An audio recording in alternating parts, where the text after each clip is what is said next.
말을 참 더럽게 안 들었습니다. 어떻게 된 것인지 지 아래만 있고 위가 없었습니다. 미 합중국 제45, 47대 대통령 도널드 트럼프의 어린 시절 이야기입니다. 좋게 말하면 자신감이 넘쳤고 나쁘게 말한다면 자만심에 쩔어 있었습니다. 심지어 초등학교 2학년 때는 음악 선생을 폭행하기에 이릅니다. 그는 자서전과 몇몇 인터뷰에서 그때의 상황을 이렇게 회상했습니다. 나는 2학년 때 음악 선생님을 주먹으로 때린 적이 있어. 왜냐면 내가 보기에 그는 음악을 전혀 몰랐기 때문이야. 트럼프는 내가 옳다라는 확신이 강한 사람이었습니다. 남에게 명령하는 것은 무척 좋아했지만 명령받는 것은 무지하게 싫어했습니다. 그런 트럼프가 세계 최강국이라 불리는 미국의 대통령이 되었습니다. 재산은 미국 상위 0.1% 이내라고 합니다. 사업가로서 크게 성공했고 정치적으로도 최고 위치에 섰습니다. 세계는 어떻게 변할까요? 오늘은 미국 대통령 트럼프의 유년 시절과 부동산 사업가로서 어떻게 성공했는지에 대해 보고드리겠습니다. 도널드 트럼프는 1946년 독일계 미국인과 영국 스코틀랜드계 혈통으로 3남 2녀 중 넷째로 태어났습니다. 아버지는 부동산 사업으로 크게 성공한 프레드 트럼프였습니다. 도널드는 금수저였습니다.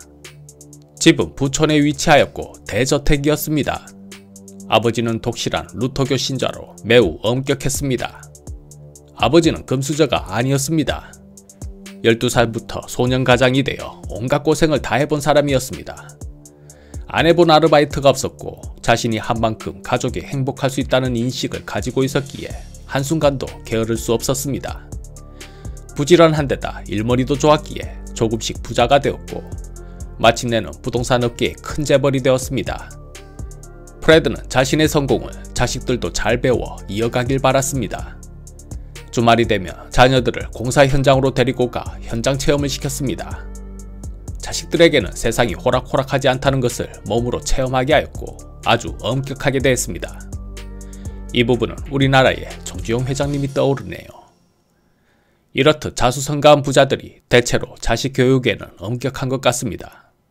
돈 버는 일이 얼마나 어려운 일인지 잘 알고 번 돈도 자칫 잘못하면 한순간에 날아간다는 것을 몸으로 체험했기 때문일 것입니다. 아버지 프레드는 입버릇처럼 말했습니다. 세상 사람은 두 종류로 나뉜다. 바로 승자와 패자다. 승자는 킬러고 패자는 별 볼 일 없는 사람이다. 네 어떤 사람이 될래? 당연히 승자가 되고 싶지요. 도널드 트럼프는 아버지의 세계관에 큰 영향을 받으며 자랐고 언젠가는 아버지만큼 아니 아버지를 뛰어넘는 성공한 사업가가 되겠다고 다짐했습니다. 그에게는 또 다른 세계관이 있었습니다. 노력이 중요하지만 아무리 노력해도 따라갈 수 없는 것이 있어. 바로 유전자야. 뛰어난 유전자는 정해져 있고 나는 좋은 유전자를 타고났어. 앞으로 내 자녀들도 좋은 유전자를 물려받을 거야. 그러려면 장가를 잘 가야겠지. 트럼프는 만나는 사람마다 악수를 과하게 하는 경향이 있었습니다. 이러한 행동은 자칫 무례한 행동으로 보일 수 있습니다. 트럼프는 이렇게 생각하는 것 같습니다. 내가 니보다 위다. 눈 깔어. 그 오만함 때문이었는지 서두에서 말씀드린 것처럼 음악교사를 주먹으로 치는 일이 있었습니다. 이유는 정확히 밝히지 않았지만 과목이 음악이란 것에 힌트가 있는 것 같습니다. 수학이나 과학은 답이 정해져 있습니다. 1+1은 2. 그 답에 누구도 반론하지 않습니다.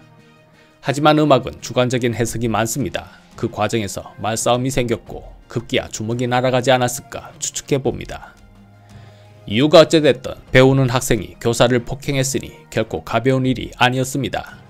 요즘 같으면 뉴스에 나올 일이지요. 하지만 아버지가 재벌입니다. 드라마에서도 이런 이야기가 자주 연출되지요. 아버지가 재벌이면 아들이 사고를 쳐도 별일 없이 넘어간다는. 일단 그런 분위기로 넘어가긴 했지만 아버지는 도널드를 이대로 놔둬서는 안 되겠다고 생각했습니다. 니 안 되겠다. 군대에 가서 정신수련 좀 하고 와야겠다. 싫은데요. 싫으면 이 집을 떠나든가 재산을 한 푼도 못 받을 줄 알아라. 다녀오겠습니다, 아버지. 도널드 트럼프는 뉴욕 육군 군사학교에 들어갔습니다. 앞서 말씀드린 대로 트럼프는 자만심이 컸습니다. 명령하는 것은 좋아했지만 명령받는 것은 무엇보다 싫어했습니다. 그런 그가 군대라니 당연히 적성에 맞지 않았습니다. 거기서도 교관에게 반항하는 등 크고 작은 트러블이 있었습니다. 그런데 명령을 받아야 하는 하급생일 때는 트러블 메이커였지만 명령을 하는 상급생이 되자 완전 물 만난 물고기였습니다. 트럼프가 이끄는 부대원은 점수도 높고 여러 대회에서 우승을 차지할 정도였습니다. 이때부터 트럼프는 자신이 속한 집단으로부터 인정받는 것이 어떤 것인지 느끼기 시작했습니다. 1964년 군사학교를 졸업한 트럼프는 뉴욕시의 포덤 대학교에 진학 후 아이비리그 소속 명문대 펜실베니아 대학교 와튼스쿨 경제학과로 편입했습니다. 아버지는 크게 기뻐했습니다. 잘했다. 닌 내 후계자가 되기에 충분하다. 사실 아버지의 가업은 장남인 프레드가 물려받을 계획이었습니다. 하지만 프레드는 건설업이 영 적성에 맞지 않았습니다. 도널드처럼 반항적인 기질은 없어 시킨 대로 열심히는 하는데 언제나 실수투성이었습니다. 프레드는 건설가보다는 비행기 조종사가 되고 싶어 했습니다. 아버지는 그런 장남이 마음에 들지 않았습니다. 도널드도 소심한 형에게 한 번씩 모진 말을 던졌습니다. 형, 기 좀 피고 살아라. 맨날 축 늘어져가지고는 진짜.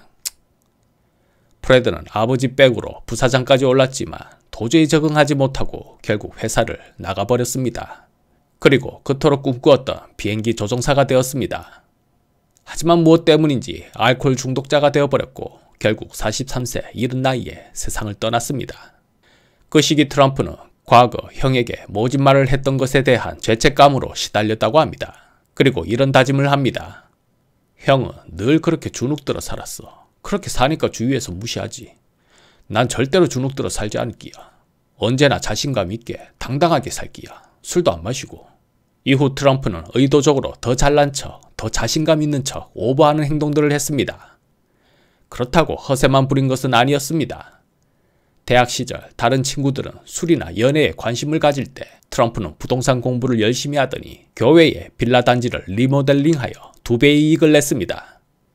아버지가 기뻐할 것은 말할 것도 없었습니다. 역시 내 아들이네. 넌 내 사업을 이을 자격이 있다. 1968년 대학을 졸업한 트럼프는 아버지 회사에 들어가 본격적으로 일을 시작했습니다. 주위로부터도 빠르게 인정받아 초고속 승진을 하였고 25살에는 사장이 되었습니다. 이제 네가 이 회사 사장이니까 네가 알아서 해보거라.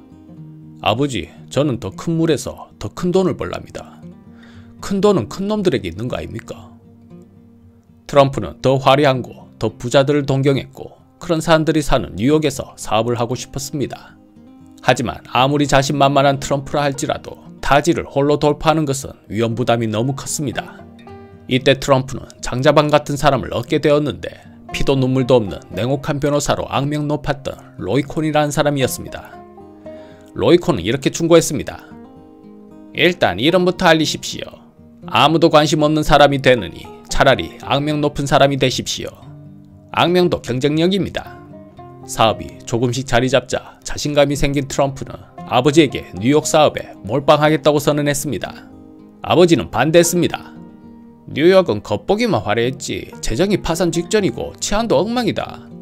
뉴욕은 이미 끝난 도시다. 그런데 거기다 몰빵하겠다는 기가. 그래서 지금 투자해야 되는 깁니다. 뉴욕이 언제까지 이렇게 찌그러져 있겠습니까? 이렇게 저평가되어 있을 때 목 좋은 땅을 사서 럭셔리한 건물을 세운다면 반드시 큰 돈이 될 깁니다. 아버지, 아들 말 믿어주시고 돈 좀 꺼주 있어. 실제로 1976년 뉴욕은 재정 상황이 매우 열악했고 사이렌 소리가 끊이지 않는 범죄 도시와 같았습니다. 사람들은 그런 뉴욕을 떠나려 했고 곳곳에 빈 건물들이 흉물로 방치되었습니다. 그런 뉴욕에 투자하겠다고 하니 아버지가 말리는 것도 무리는 아니었습니다. 하지만 트럼프는 방치되어 있는 건물들을 싸게 매입하고 재개발을 계획했습니다. 뉴욕 시장에게는 이렇게 싸바싸바했습니다. 방치된 흉물들을 내가 럭셔리하게 만들겠습니다. 그러면 도시와 주변 환경이 살고 부자들이 이사 올 깁니다. 부자들이 이사 오면 높은 세금을 낼 끼고 높은 세금을 내면 시의 재정이 획기적으로 좋아질 깁니다. 어떠십니까? 좋네요. 그렇게 해주십시오. 대신 조건이 하나 있습니다. 조건이 무엇입니까? 세금을 40년치만 감면해 주이소. 무리한 조건이었지만 뉴욕 시장으로서는 받아들이지 않을 수가 없었습니다. 이 거래가 성공하면서 트럼프는 거래에 대해 큰 자신감을 얻었습니다. 봤지? 나는 안 되는 거래도 되게 만든다니까. 그래서 거래의 기술이라는 책도 낸 것 같습니다. 훗날 기자들이 물었습니다. 어떻게 40년치 세금 감면이라는 말도 안 되는 거래를 성공시켰습니까? 트럼프의 대답은 엉뚱했습니다. 50년치를 요구 안 해서요. 트럼프의 생각은 맞아떨어졌습니다. 시간이 지나자 뉴욕은 사정이 좋아졌고 치안도 크게 개선되었습니다. 트럼프는 4년간의 공사 끝에 그랜드 하얏트 뉴욕을 완공했습니다. 이 호텔은 고급스러운 유리 외관과 현대적인 디자인을 갖춘 뉴욕의 랜드마크가 되었습니다.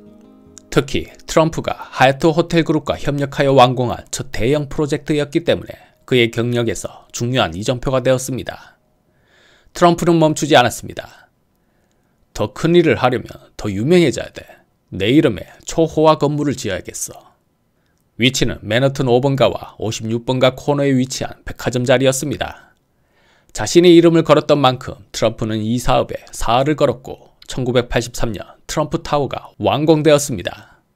내부는 금과 대리석을 사용한 초호화 인테리어로 미국의 네로라 하는 부자들이 서로 이 건물의 콘도, 상가, 사무실을 분양받으려 했습니다. 트럼프는 뜸을 들였습니다. 값을 더 올리기 위해서입니다. 조금만 더 일찍 오시지. 다 팔렸는데요. 꼭 사고 싶습니다. 어떻게 안 될까요? 그럼 일단 금액을 더 얹고 기다려보세요. 혹시 남는 것이 생기면 연락드리겠습니다. 예, 꼭 좀 연락주세요. 근데 어디서 많이 보던 분인데 이름이... 마이클 잭슨이라 합니다. 돈은 얼마든지 드릴 테니 꼭 연락주세요. 매입 금액은 청정부지로 치솟았습니다. 트럼프 타워의 성공으로 트럼프의 네임밸류도 크게 높아졌습니다. 타워는 단순한 초고층 건물이 아니라 트럼프의 성공을 상징하는 아이콘이 되었습니다. 그는 직접 트럼프 타워 꼭대기층을 자신의 거주 공간으로 사용하며 비즈니스 본부이자 아지트로 삼았습니다. 꼭대기층에서 뉴욕시가 모두 자기 발밑에 있는 광경을 내려다보며 그는 무슨 생각을 했을까요? 트럼프는 자신의 이름을 건 브랜드로 전 세계로 확장해 나갔습니다. 그런데 이야기를 하다 보니 너무 길어진 것 같아 여기서 마무리하려 합니다. 원래는 대통령 되기까지를 기획했었는데 원하신다면 다음 이야기도 보고 드리겠습니다. 신이만 물러나옵니다.